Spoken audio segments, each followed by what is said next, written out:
Salam dəyərli müəllimlər, xoş gördük hər birinizi. MİQ imtahanına hazırlaşan ibtidai sinif müəllimlər üçün riyaziyyat fənnindən model sınaqla qarşınızdayıq. Model sınaq 5. 4 sınağımız kanalda yerləşdirilib. Bundan əlavə ibtidai sinif müəllimlər üçün yetəri qədər video izahı, test izahı, mövzularla izahı kanalımızda var. Araşdırıb baxa bilərsiniz. Vaxt itirmədən keçək sınağımızda olan hər bir sualın izahına. Ümumiyyətlə model sınağımızda çalışırıq ki, proqram daxilində üst səviyyəli olan suallardan istifadə edək. Baxaq, birinci sualımız fəza fiqurlarından bağlıdır. Aşağıda göstərildiyi kimi hər birinin həcmi 8 kub santimetr olan kiçik kublar qutuya doldurulur. Qutunun 80% doldurulana qədər daha neçə belə kiçik kub lazımdır. Qutu da burada gördüyümüz kimi düzbucaqlı paralelipiped formasındadır. Başqa cür desək kuboid formasındadır. Bu qutunun eni 10 cm, uzunluğu 14 cm verilib. Bizə bu hündürlüyü tapmaq lazımdır. Bu hündürlüyü də burada bu sarı olan narıncı deyək, narıncı renkli olan kubların vasitəsilə tapa bilərik. Burada kiçik bir kubun həcmi 8 kub santimetr göstərilib. Onda bunun həcmi 8-dirsə, tilinin uzunluğu 2-2-dir. Onda belə çıxır ki, bunun üst-üstə neçə dənə kub yerləşdirilib ona baxaq. Görə bilərik ki, burada 1, 2, bunu olsa da burada 3. Nəticə olaraq 3 dəfə 2, 6 santimetr. Yəni bunun hündürlüyünün 6 santimetr olduğunu biz kiçik kubu əsasən müəyyənləşdirdik. Çünki 3 dənə kub üst-üstədir nəticə olaraq və 3 dəfə 2, 6 santimetr. İndi biz əvvəlcə burada nəyi tapa bilərik? Bu bütöv qutunun həcmini tapa bilərik. Bütöv qutunun həcmi nəyə bərabərdir? 10, 3 ölçünün bir-birinə vurulması. Uzunluq 14, vurulsun 6. 140, 140'ı da 6'ya vuranda elədi 840 kub santimetr. Böyük fiqurun həcmidir. Yəni böyük qutunun həcmi. İndi qutunun 80% doldurulana qədər. Biz baxaq görək. Qutunun içərisində də müəyyən qədər kiçik kub yerləşdirilib. Baxın. Burada neçə dənə kiçik kub var? Gəlin baxaq. Kubun üstündən baxsaq, dəyərli müəllimlər, baxın. Üstlərinə yazıram. 2 dənəsi burada, 2 dənə burada, 2 dənə burada. 1, 1. Burada da 3 dənədir var. Üst-üstə 3 dənə kub qoyulub. Baxın, bu ən hündürdə. İndi görünməyən tərəfdə bunu biz vizual olaraq təsvir eləyə bilirik. Nəticə olaraq burada neçə dənə kub var?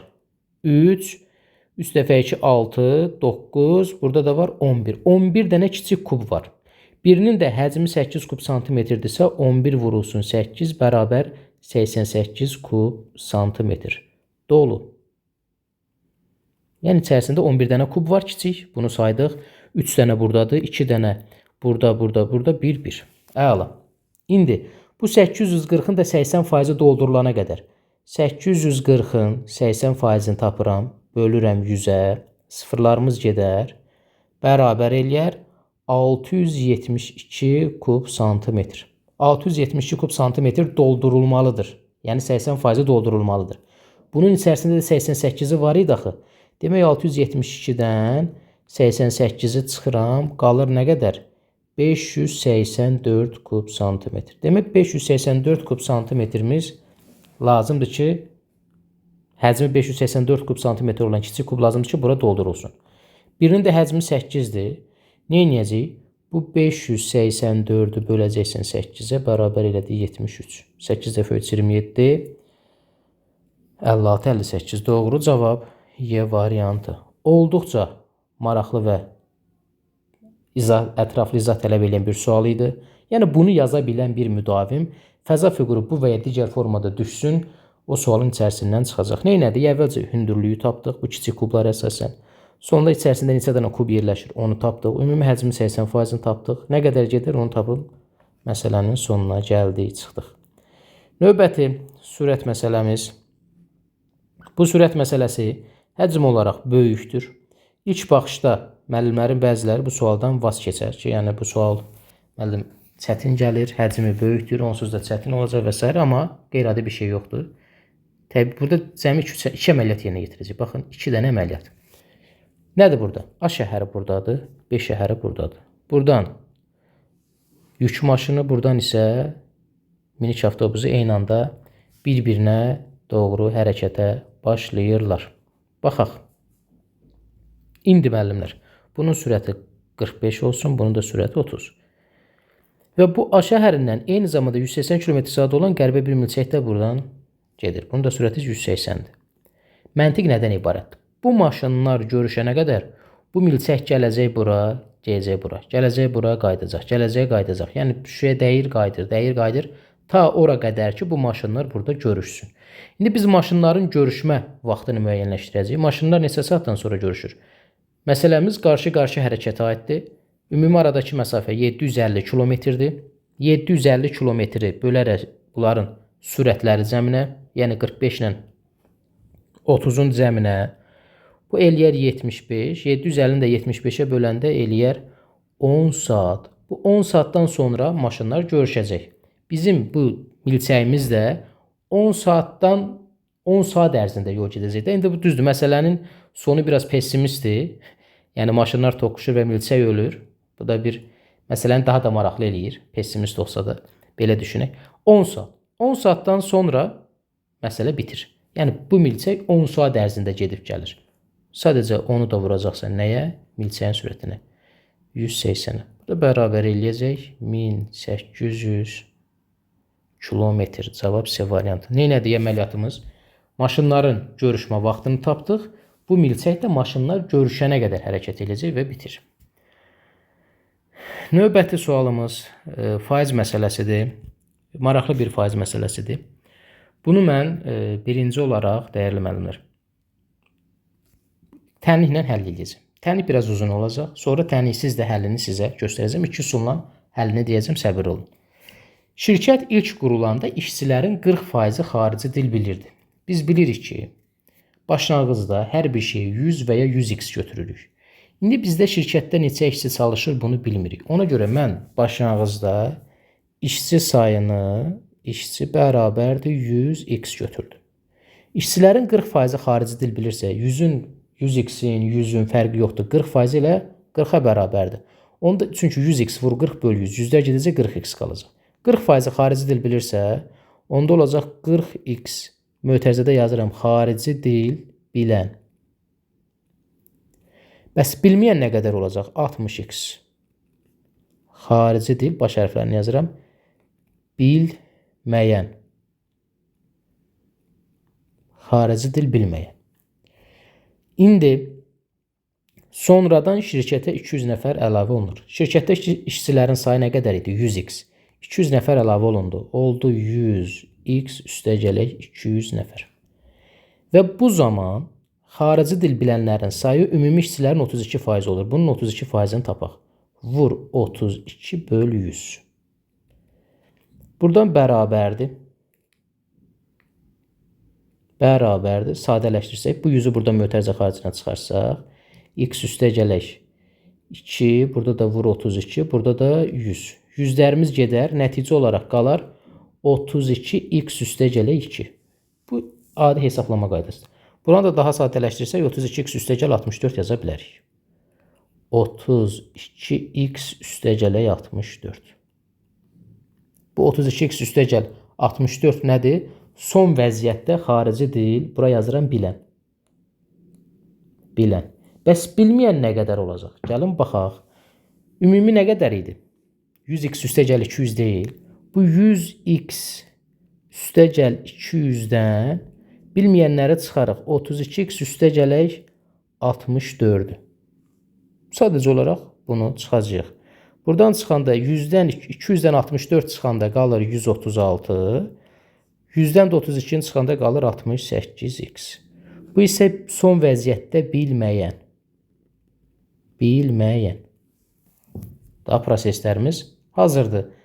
Sonda bizə deyir ki, əgər son vəziyyətdə xarici dil bilməyənlərin sayı, yəni bu 68x üstəgələk 136, xarici dil bilənlərin sayından, xarici dil bilməyənlərin sayı bilənlərdən 180 nəfər çoxdur. Bilənlər də 32x üstəgələk 64-dür. Bu bundan 180 nəfər çoxdursa, bunun üzərinə 180 gələcəyik ki, bərabərliyimiz ödənsin. Həll eləsək, sağa sola keçirsək, buradan alınar 36x bərabərdir. Çıxsaq 108 alınar. X də bərabərdir 3. Bizdə də başlanğıcdakı işçilərin sayı 100x idi. 103-ə vuranda elədi 300. Doğru cavab C. Əməliyyat uzun oldu müəllim. Olsun. Yəni tənliklə ola biləcək ən ideal həll budur. İndi siz tutaq ki, çoxlu sual işləmisiniz. Biraz özünüzdə irəliləyiş hiss edirsiniz, vərdiş yaranıb. Bunu sondan doğru gedib yaza bilərik. Yəqin ki, bu həlli götürdünüz özünüz üçün. İndi gəlin bunu tənliksiz deyək də daha sadə düşünək görək necə yaza bilərik. Baxın. Sona baxırıq. Nə deyir bizə? Əgər son vəziyyətdə və ümumi sayı 32% olur. Bilənlərin sayı. Onda 32% bilənlərdirsə, bilən. 100-dən 32%-i çıxırıq, 68% bilməyəndir. Bilməyən. İndi bilməyənlərin sayı bilənlərdən 180 nəfər çoxdur. Faiz olaraq neçə faiz çoxdur? Baxın. Faiz olaraq neçə faiz çoxdur? Oxla göstərək burada.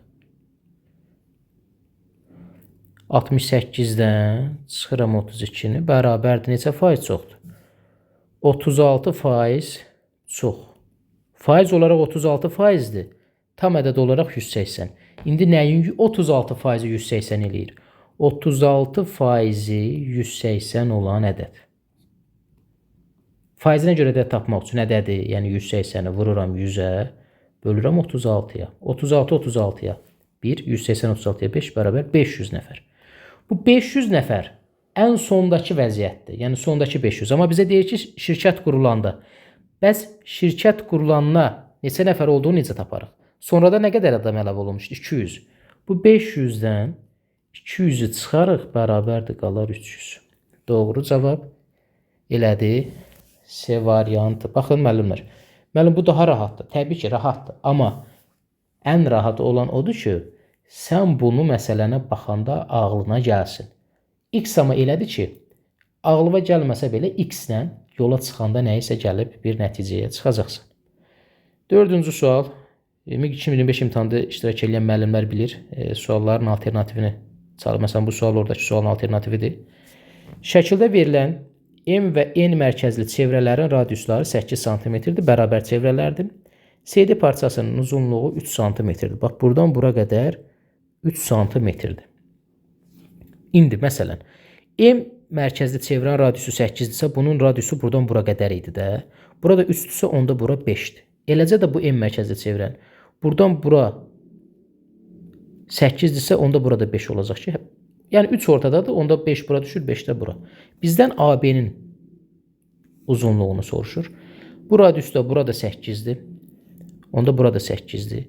Nəticə olaraq biz AB-nin uzunluğunu tapmaq üçün 8 üstə gələk 5, üstə gələk 3, üstə gələk 5, üstə gələk 8 yazmalı olacaq və bunların cəmini tapaq. 5 ilə 3 8, 24, üzərinə də 5 gələndə 29. Doğru cavab 29. Baxın müəllimlər, yəni vizual olaraq şəkildə görsənir, sadəcə diqqətli olmağımız əsas şərtdir. Gəldik 5-ci sualımız, kəsirlərin müqayisəsi.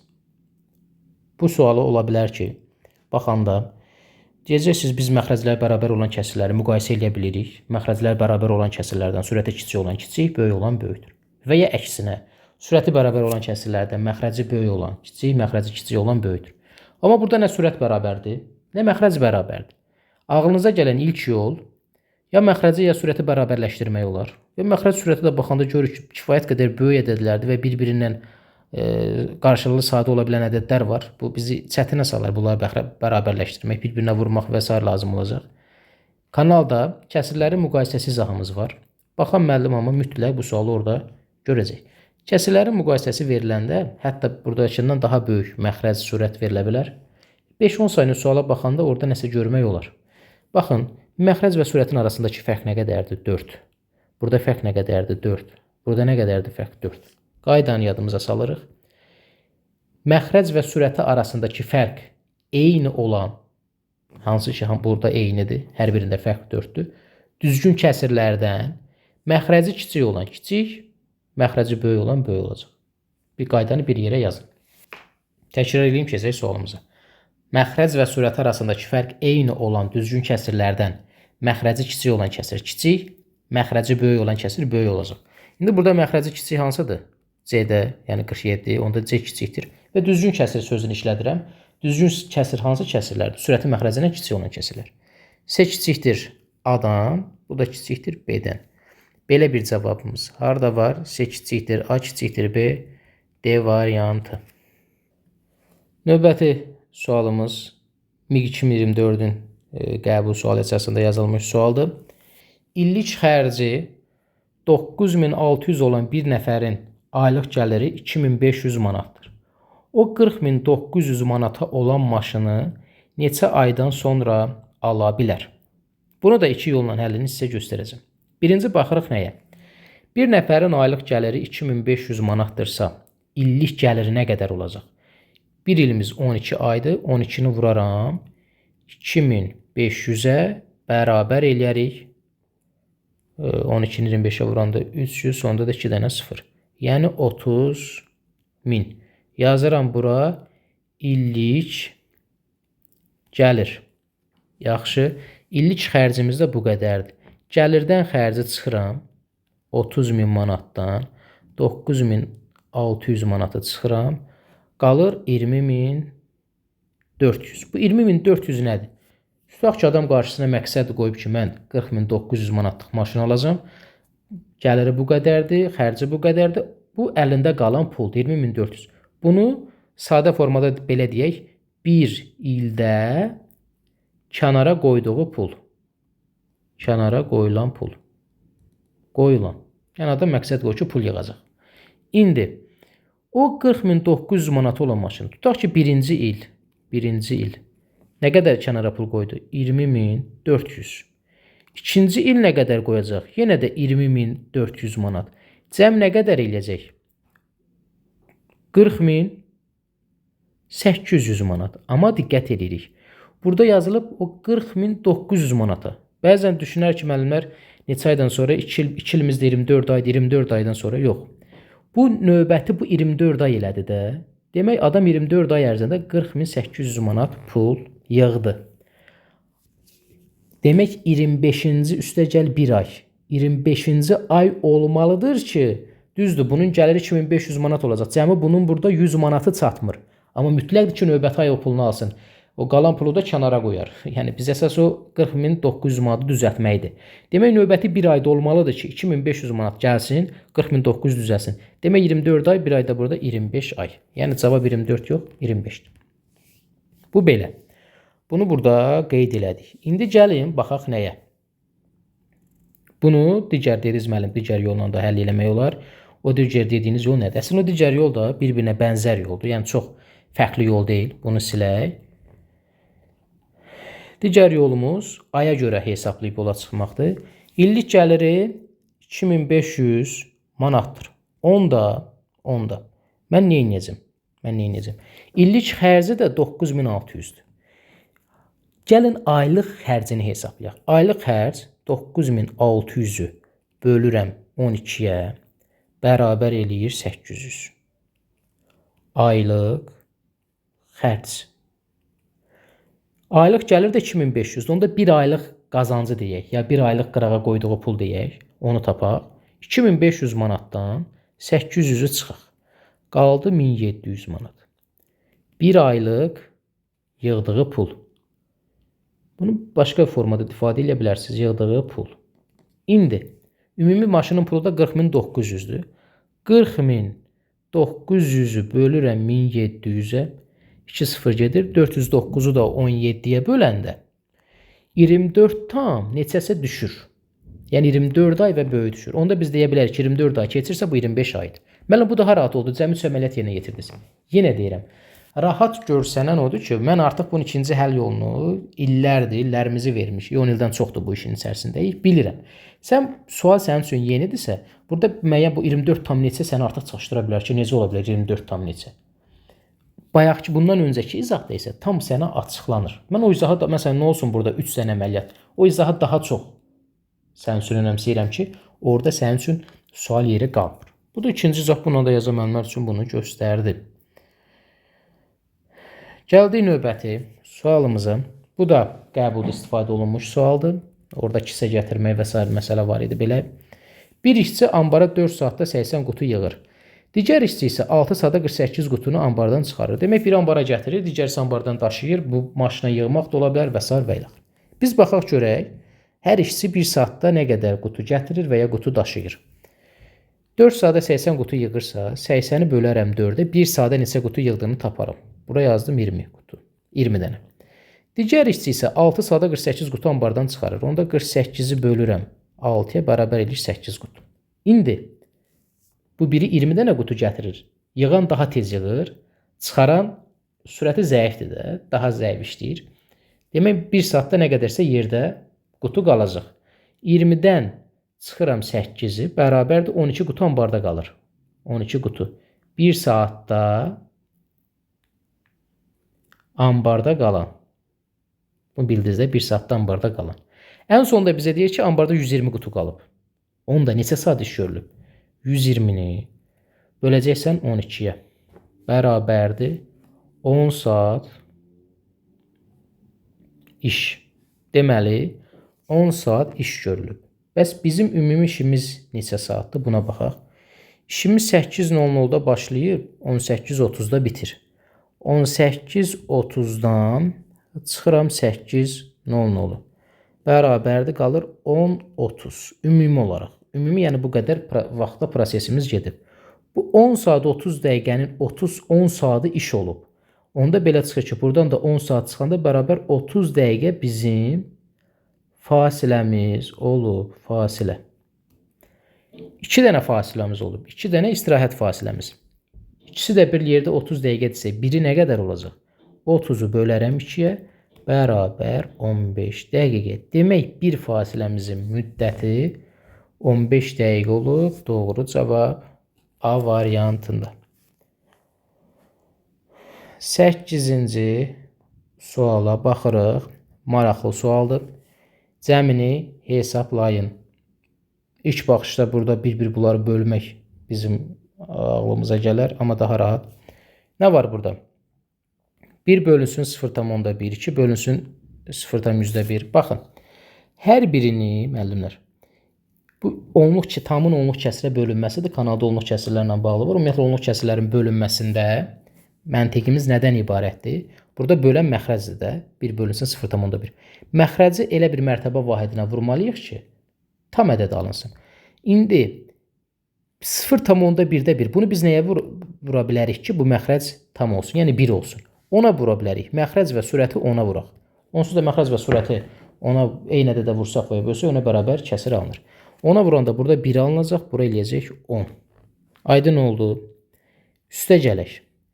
Bunu nəyə vursaq məxrəc tam olar? 0 tam artıq vurulmadı da, onluq kəsirlərin mərtəbə vahidinə vurulması. 100-ə vursaq. Çünki bu vergülü sıfırların sayı qədər sağa çəkərik. Sağa da çəksək 1 eləyəcək. Onda burada eləyəcək 1. Sürəti də 100-ə vuranda eləyəcək 200. Üstə gələk. Üçüncü kəsirdə məxrəcdə 0,1-dir. Məxrəci tam ədəd olması üçün 1 eləmək üçün 1000-ə vurmaq lazımdır. Çünki 1000-in 3 dənə sıfırı var. Bu vergülü 3 rəqəm bura gətirməliyik. Ona 1000-ə vuranda 1 eləyəcək. Eyni zamanda sürəti də vurmalıyıq 1000-ə. Eləyəcək 3000. Üstə gələk.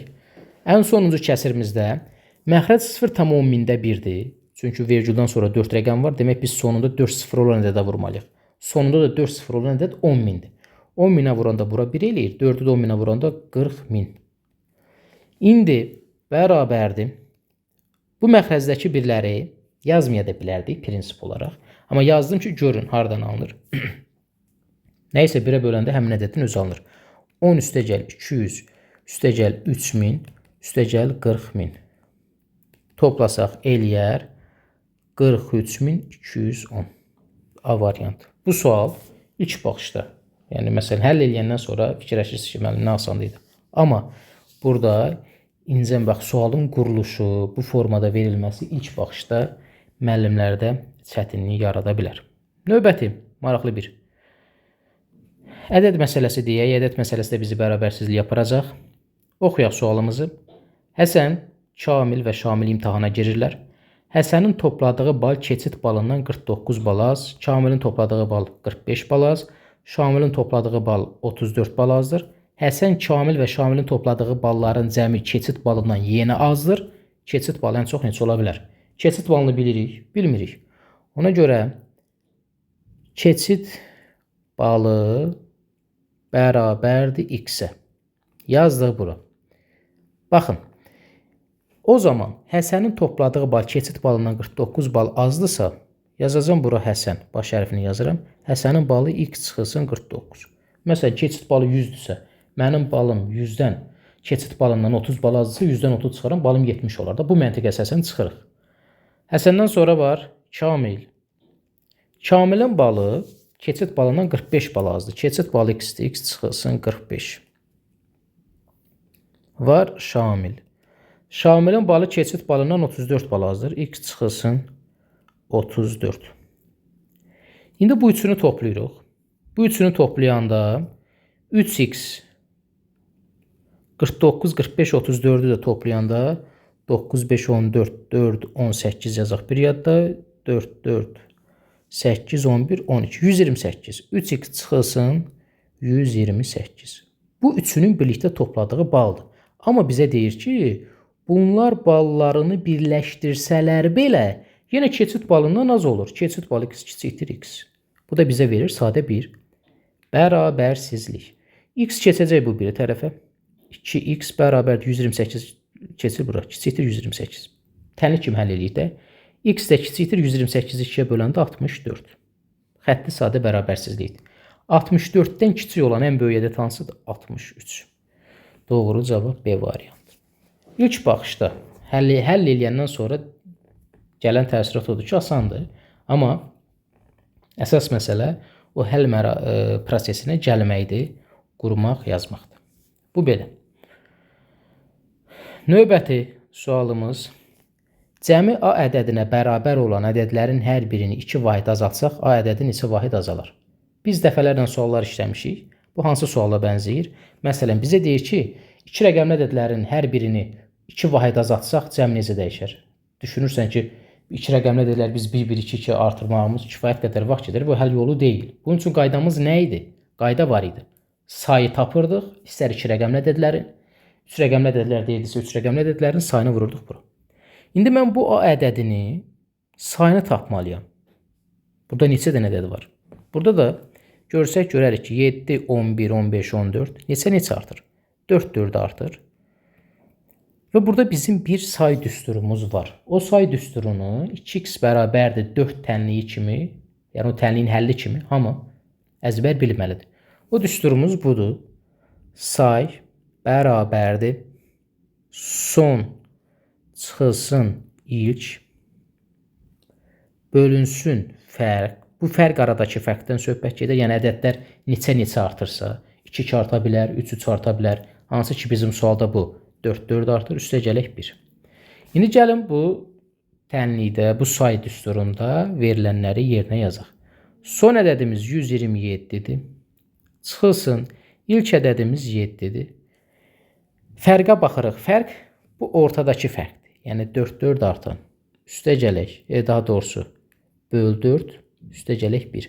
Bu bir standartdır. Bütün say düsturunda var. Sonuncunu saymaq üçün istifadə olunur. 120, 120-ni 4-ə bölürsən eləyir 30, 30-un üzərinə 1 gəldik, elədi 31. Deməli, dəyərli müəllimlər, burada 31 dənə ədədin cəmi göstərilib. Hansı ki, burada da bunu nöqtələrlə vermişdik. Biz tapdıq ki, 31-dir. Çünki bu müəyyən qanuna uyğunluq formasında artan ədədlərdir. Hər birini 2 vahid azalsaq, sadəcə bu sayı 31 vuracaqsan 2-yə bərabər eləyəcək 62 vahid azalma. Deməli, bu ədədlərin cəmi 62 vahid azalardır. Müəllim, biz bu ədədlərin bir-bir 2-2 artır azaltmaq ehtiyac yoxdur. Sən tutaq ki, elə bir imkanın var. Bunun hamısını topladın. Sonra onun hər birini təzədən 2 vahid azaltdın. Sonra onları təzədən topladın. O cəmlə bu cəmi çıxanda yenə də 60 alacaqsan. Amma bir mənalı olaraq beyninlə yerit ki, bir neçə ədədin hər birini cəmini bu qədər artırsaq, ümumi cəm necə dəyişər? Sayı vur buradakı fərqi. Artırmaq desə də, azaltmaq desə də fərqi yoxdur. Burada desəydi, tutaq ki, hər birini 3 vahid artırsaq, cəm nə qədər artar? 31-i 3-ə vurardıq, 4 desə 4-ə vurardıq, 5 desə 5-ə vurardıq və s. Bu qədər dəyərli müəllimlər. Növbəti maraqlı və proqrama uyğun qəbul tipli 10 dənə sualla qarşınızdayıq. Sualların əksəriyyətini ilk dəfə görürdünüz. Məsələn, bu həndəsə ilə bağlı suallarımız və s. Məqsəd fərqliliklərə öyrəşməyinizdir. Kanala abunə olub paylaşmağı unutmayın. Kifayət qədər izahlarımız var. Yeni endirimli qruplarımıza qoşulmaq istəyən müəllimlər həm MİQ, həm də sertifikasiya burada göstərilən nömrə ilə əlaqə saxlaya bilər. Hər birinizə uğurlar arzulayıram. Növbəti izahlarımıza görüşərik. Hələlik.